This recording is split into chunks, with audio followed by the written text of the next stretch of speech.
Okay, folks, here we are with Charlie Thomas from Huber Thomas and Marcel. Charlie, can you give us a little background on yourself and your cycling history here? Yeah, sure. Hey, Doug, thanks for having me on the show. So I will say currently the practice that I have in our firm is probably 90% bike related, all sorts of bike issues. For the most part, it's going to be drivers, presumably those who are texting, just not paying attention and hitting people who are riding on the roadway, and us pursuing claims for them, trying to figure out why the crash happened, what we can do to keep it from happening again, and then trying to get them some sort of justice with insurance compensation for what their losses are. Going back a bit, I started riding very competitively in my early teenage years, and then I went to Texas A&M for their cycling team for college. I was the president of the cycling team when I was there for my senior year. And then I had the choice as to, did I want to try and pursue a pro racing career and try and go to Europe and make it? Or, and by that, I mean, not like in the Tour de France, but probably living in a van or a hostel, entering some of the lower pro races. Or did I want to lay up and go to law school? And I was humbled many times over on the Texas racing scene. So I went to law school, got out, and a lot of my friends just started getting hit. And if you want to call this the 2008 timeframe, call that with the advent of cell phones and texting being used a whole lot more while people are driving. And so, we're looking at it like the roads got much more dangerous. And then we started getting into bike advocacy and trying to do what we could to advocate for vulnerable road user laws or anti-texting laws. Who can tell me, or how can I tell whether it's legal to ride my bike somewhere in my state? And then again, what kind of bike can I ride? So great question. Ultimate authority from each state typically comes from the transportation code. Most states will define a bicycle as a vehicle.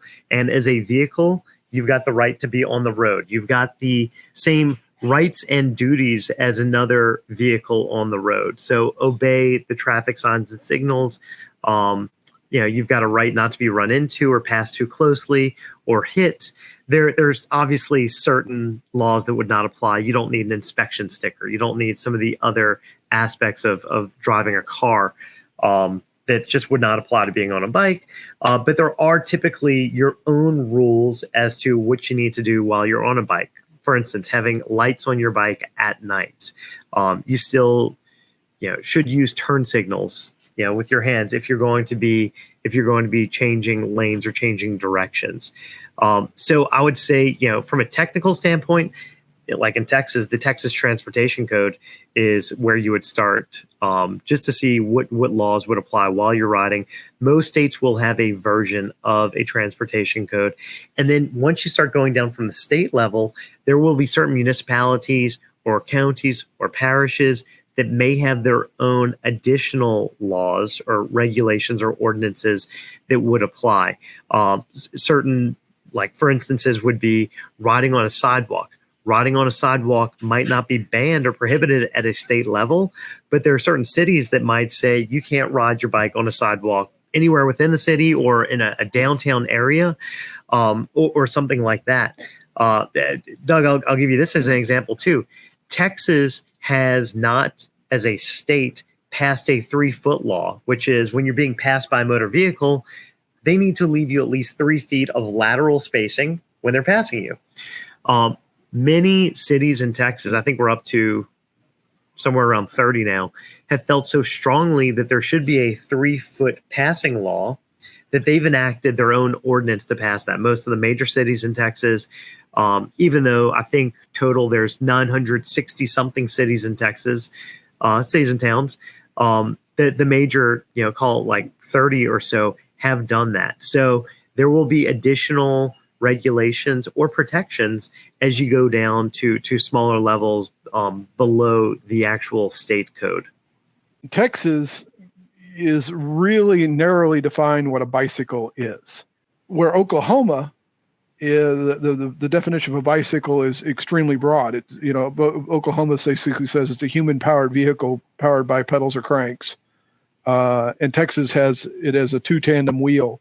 If I'm in Oklahoma and I ride to Texas on my trike, which is a 3-wheeled vehicle, what happens to me? Hopefully nothing. But I will say this: it is hard to know how state laws differ if you're riding from state to state.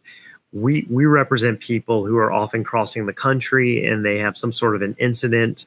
I'm the attorney for Bike Law, which is a national network of attorneys. I'm the attorney for Texas, Louisiana, and Mississippi, who I would put up there as having some of the worst drivers in the country. So if somebody's riding from California to Florida and they make it to Texas or Louisiana or Mississippi, just anecdotally, their chances go up that something's going to happen. And for the most part, to answer the question, Doug, if Texas is defining a bike as, hey, this has two wheels and you've got a right to be on the road, then what happens when you're on a three-wheeled vehicle and you're on the highway? I have not seen any instance in all of the cases that we've handled, including some with one wheel, some with three wheels, some with four wheels, all human powered, where it's practically made any difference.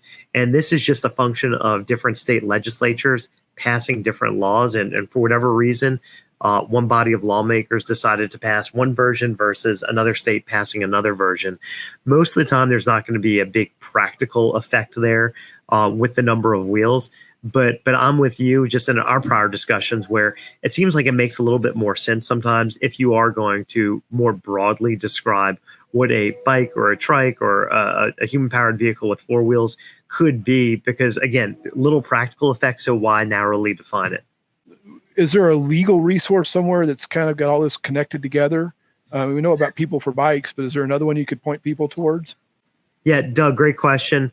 The best legal resource is obviously going to be in the law itself. So if you Google a state and then find the transportation code, you can go there. There's often a lot of legalese in there, and you're going to be wading through a lot of irrelevant for probably what your issue is, whoever's looking it up, material. So there are other resources. Our Bike Law website has a summary of most of the state laws. So if you just Google bike law and your state and biking laws, that's typically coming up as one of the top results in Google. And we've tried to make it very user-friendly to where it's the practical effect of the law and saying ride with lights at night, not you need some sort of illuminated headlamp that projects 500 feet in front of the bike, and that sort of thing. Am I not allowed to ride even a bicycle with training wheels on it? Because that would be four wheels. Possibly. Although with the spirit of the law, I don't know that any court would say a bike with training wheels can't be riding around, and that wouldn't be legal. From the other side, the more practical extent of that, it's one of those things where we'll see people. I'll give you another example. There might be some sort of like minor transgression that doesn't really have anything to do with why a crash may have happened. So for a little while, we would see in New Orleans had a bike registration requirement. You had to go and register your bike with the New Orleans Police Department. You paid $3. The process was terrible. The person there to register the bikes, I think, was there once or twice a week, not at any set hours. You couldn't bring cash. You'd have to get like a cashier's check or a money order to bring the $3 in, have proof of sale, the whole thing. It was a mess. There was no reason for it. And New Orleans has since done away with it. But we would see crashes where the police would look at a bike after a crash and say, oh, this person's getting a ticket. They didn't have their bike registered, and that was illegal. That doesn't have anything to do with why a crash happened or if somebody was texting and hit somebody. But at the same time, it's technically against the law. I've never seen a number of wheels issue come to a head. And if anybody's listening to this and they've got any sort of an issue with that ever, please call me. We'll figure it out together. I'll call a city attorney, a county prosecutor, whoever it would be, and we'll get through it. But just in the vacuum of, well, what's it mean if you've got bike defined as a vehicle with two wheels and you've got something with four wheels? Could that be a potential technical breach? Absolutely. But I've yet to see that practically applied in any sort of disastrous way. What happens if I get stopped and the law enforcement officer just decides he's going to make an issue of this? What can they do? Can they cite me? Can they take away my bike? What are the options that I would have to deal with as somebody who got stopped in that situation? Yeah, I mean, I think a lot of it depends on what you're getting stopped for. If it's a function of you're just getting stopped because you have too many wheels, I would say cooperate with the officer, and then call an attorney right after. You're more than welcome to call me, and we'll walk through it together. I'm not going to charge you anything for calling me. I just want to hear what happened, and we'll figure something out. But if it's for something other than having the wrong number of wheels under the law, let's talk about this for a second. In some states, it is not illegal to drink or have somewhere over the amount of alcohol in your system where you'd otherwise get a DUI in a motor vehicle. It wouldn't be illegal to have that and ride a human-powered bike. In other states, you can get a DUI while riding a bicycle. So I think depending on the nature of why you'd be getting pulled over, did you run a stop sign? Are you riding without lights at nights? Or are you veering through traffic because you're intoxicated? Kind of depending on the nature of that, might lead to what police might do with your bike. Are they going to impound it and take you to jail? Or is it just, writing you a ticket? I would think it would have to be a pretty severe offense for them to want to take your vehicle and impound it. How would they know if I have a 1,500 watt motor or not? What does that mean? And how would they know if if I was doing 25 versus 20? I mean, I have not seen any form of sophisticated testing of the wattage or power of an e-bike by law enforcement. So if somebody has tuned their class 3 e-bike up, maybe if they're going 50 miles an hour flying down the street, that could turn ahead and get some attention from law enforcement. But at this point, I mean, I think the standard. I'm more familiar with Mississippi and Louisiana and Texas, but when you have the 3-class tier of e-bike and the max that you can have is 750 watts, I don't think anybody's really paying any attention to that, Doug, unless you're just going to blatantly flaunt the rules and you're on you're traveling at a very high rate of speed on what looks like a bicycle with pedals. We've got a municipality around here, though, that's kind of interesting. You probably know who I'm talking about, who's got a no motorized vehicles on their trail that they have. And they have claimed that includes e-bikes. So there's a question of whether that's possible or not. And then the second question is, if I'm on their trail and I'm operating my e-bike and I shut the motor off or I take the battery out, am I still got an e-bike, or what does that mean? That is a great question. I'll answer it this way. So first of all, the best lawyerly answer that I can give you is it depends. What I think it depends on is how is the actual prohibition worded. And if it's called, you can't use a bike under motor power. Well, if you've got an e-bike and you're not using it under motor power and you've shut the battery off, I think that's totally fine. It sounds very burdensome because I know most of the e-bikes that I've ridden are considerably heavier than a regular bike. And so riding one of those around without the battery power will be a lot more of a workout than just riding a regular bike. But at the same time, let's say a prohibition is worded as just saying you can't have any sort of bike that has a motor on it. Well, even if you take the battery off, technically it still has a motor on it. I doubt you'd get in much trouble if you're riding it around, like a regular bike, possibly even slower than a regular bike, and the battery's off of it.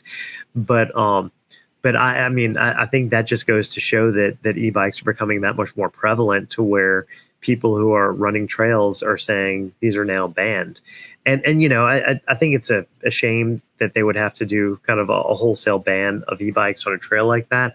I know that there are some off-road kind of downhill looking full suspension mountain bikes that are e-bikes that I want to say cost more than regular like motocross, like full gas powered Honda, Yamaha motocross bikes.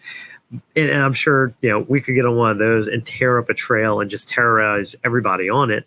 At the same time, you might have somebody who's getting up there in age who's just trying to make it down the trail, not going any faster than anybody else. And this ban would apply to them on an e-bike too. So I don't really like that, but I understand that it's sometimes tough just to to contain the bad activity and to regulate against that without a wholesale ban on the underlying reason for why somebody's able to go 30 miles an hour up a hill, no problem. But I would say that, to answer your question, look at the actual verbiage of the prohibition and see if you could make your bike conform to that. And again, if somebody has a big issue with this, give us a call. I mean, I think a reason that there are lawyers and not just a default, you feed the facts into the machine, it applies the law and spits out a ticket as to are you in the wrong or not, is because there are shades of gray in so much of this. And so while a spirit of the law infraction might not violate the letter of the law, or it might, or vice versa, there are all sorts of different ways to explain it and look at the bigger context of things versus just applying it at face value and getting the wrong result. What do I do if I'm involved in a collision? And, with all these things uncertain, what happens? So if you're in a collision and let's just say you're on a street, I would say, medically, just check yourself out, call 911 first thing before anything else. Just make sure that you're being tended to. You wouldn't want some sort of a spinal fracture or internal bleeding that you're not addressing. Once you are medically okay and you've been checked out, I would say the thing that we miss the most that we wish we could get in many of our crash cases are if there's anybody around who has seen it or they've stopped to offer help, get their name, get their phone number, shoot them a text, just get their information somehow, because once they leave the scene, they're typically gone forever and there's no way to get them back. When you are involved in a crash, and I've been there, your adrenaline is racing. It's hard to really just collect all of your thoughts and think clearly and calmly. So you're not in the best position to conduct your own investigation. I would say one of the things you can do is start taking pictures. Take pictures of any other vehicles involved, maybe where your bike is, where your bike was, if it hasn't been moved yet. Take pictures of any of the people who were involved. Sometimes we have a driver and a passenger who later on try and switch positions and say the other person was driving. And so that leads to a lot of confusion. Pictures can definitely help with that. Calling the police is not an absolute, but it's a best practice. The police have the job and the responsibility of coming out and documenting what's going on. Everything from the time of day and the weather to how the road looks to witness statements, the party statements, and just putting it in a very formal record. That's actually really good later on for traffic engineers and roadway planners who are trying to look at crash reports and crash data to see, is this a hotspot for crashes? What types of crashes happen in a certain area? So making a report just helps them. Some insurance companies will take a lot longer to investigate and adjust a claim where there's not a police report, just because they don't feel it's as credible not having police who have responded to the situation as when they do. If there's any doubt about your bike, its structural integrity, has it been hurt, I'll say take it to a bike shop and let somebody who's qualified check it out. And we're always advocating for, if there's a bike in a crash that's more than just something minimal, that bike should be replaced. You have no idea which stresses that it wasn't designed for have gone through it. And then when that might reveal itself, if you're in a 40 or 50 mile an hour downhill, that's the last time you want to know that there's some sort of an internal crack. And now that you're putting that pressure on it, it's starting to show itself. So with bikes and what they are today, lightweight, using pretty state-of-the-art material, we advocate for, let's get a new bike and just replace that before something worse happens. So I would say going to a bike shop and getting that checked out is key. Talk to an attorney. Call somebody who does this, and just see if you can get some pointers on if you're going to talk to an insurance company yourself. There are certain pitfalls that we've seen happen to people before that we'd want to guard against, and just some other considerations to be aware of. So talk to an attorney, just find out what sort of legal rights you have.